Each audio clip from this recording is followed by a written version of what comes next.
One of the biggest mistakes companies make in the development of their culture is over-collaboration. We get too many people involved and we try to find a way to come up with something that'll satisfy everybody.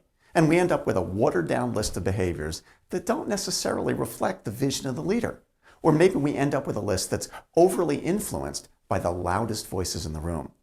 So who should be involved in this process? Well, the first thing I tell you is that this is a leadership function.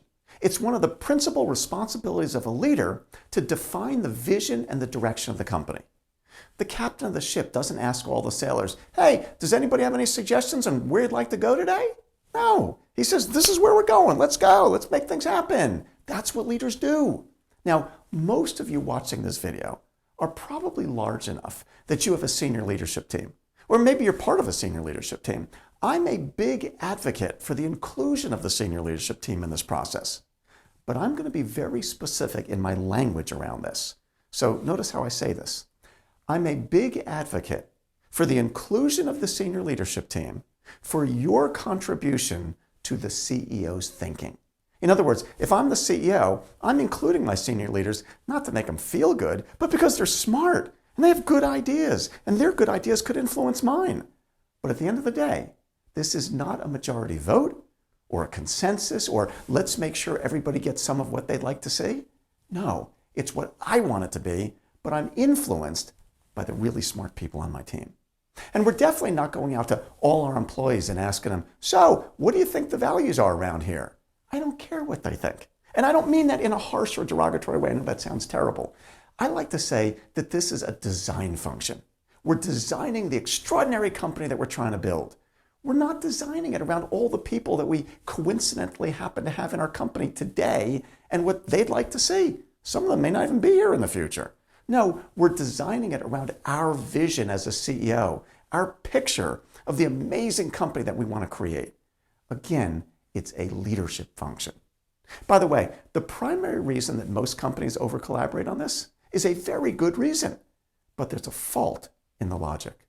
See, the reason we over-collaborate is that we want to get greater buy-in from all the employees, and that's an absolutely worthy and important goal. If we don't get the buy-in, we're never going to get very far. The mistake in thinking is that the only or best way to get buy-in is to get everybody involved. But that's not the only way.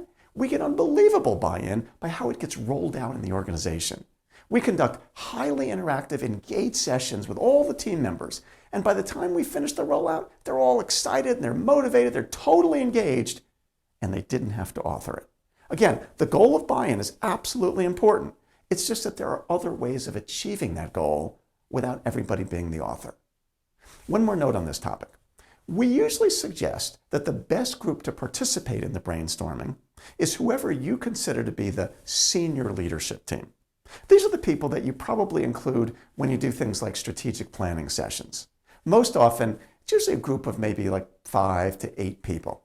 However, if there are good reasons that it makes sense for you to include some other leaders, and the group ends up being more like, 10 or 15, that's perfectly okay. In fact, when in doubt, I'd probably err on the side of including a few more leaders if you're not sure, rather than excluding them. It may make the facilitation a little more cumbersome, but that's not really that big a deal. At the end of the day, though, remember that everybody's contributing to the CEO's thinking and that he or she should be the ultimate arbiter of what gets included and what doesn't. You never want to abdicate your role as a leader when it comes to culture. If you're the CEO, you are the chief cultural officer of your organization.